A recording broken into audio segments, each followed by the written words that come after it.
Seigneur, comme les disciples d'Emmaüs, je marche parfois dans la tristesse, sans comprendre ta présence à mes côtés.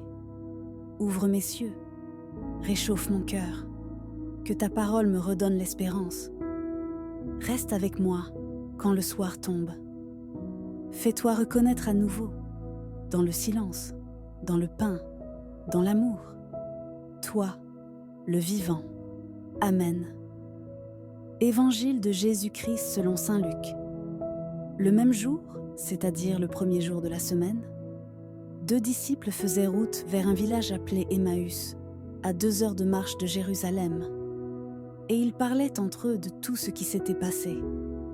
Or, tandis qu'ils s'entretenaient et s'interrogeaient, Jésus lui-même s'approcha, et il marchait avec eux. Mais leurs yeux étaient empêchés de le reconnaître. Jésus leur dit : « De quoi discutez-vous en marchant ? » Alors, ils s'arrêtèrent, tout tristes. L'un des 2, nommé Cléophas, lui répondit : « Tu es bien le seul étranger résidant à Jérusalem qui ignore les événements de ces jours-ci. » Il leur dit : « Quels événements ? » Ils lui répondirent : « Ce qui est arrivé à Jésus de Nazareth, cet homme qui était un prophète puissant par ses actes et ses paroles devant Dieu et devant tout le peuple. Comment les grands prêtres et nos chefs l'ont livré. Ils l'ont fait condamner à mort et ils l'ont crucifié. Nous espérions que c'était lui qui allait délivrer Israël. Mais avec tout cela, voici déjà le 3e jour qui passe depuis que c'est arrivé. À vrai dire, des femmes de notre groupe nous ont remplis de stupeur. Quand, dès l'aurore, elles sont allées au tombeau, elles n'ont pas trouvé son corps.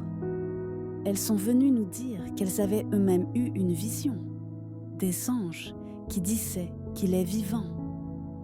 Quelques-uns de nos compagnons sont allés au tombeau, et ils ont trouvé les choses comme les femmes l'avaient dit. Mais lui, ils ne l'ont pas vu. Il leur dit alors : « Esprit sans intelligence, comme votre cœur est lent à croire tout ce que les prophètes ont dit, ne fallait-il pas que le Christ souffrit cela pour entrer dans sa gloire ?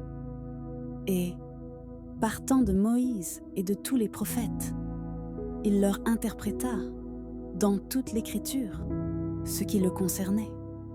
Quand ils approchèrent du village où ils se rendaient, Jésus fit semblant d'aller plus loin, mais ils s'efforcèrent de le retenir. « Reste avec nous, car le soir approche et déjà le jour baisse. » Il entra donc pour rester avec eux. Quand il fut à table avec eux, ayant pris le pain, il prononça la bénédiction et, l'ayant rompu, il le leur donna. Alors leurs yeux s'ouvrirent et ils le reconnurent, mais il disparut à leurs regards.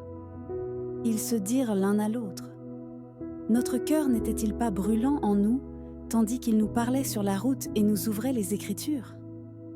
À l'instant même, ils se levèrent et retournèrent à Jérusalem. Ils s'y trouvèrent réunis les 11 apôtres et leurs compagnons, qui leur dirent : « Le Seigneur est réellement ressuscité.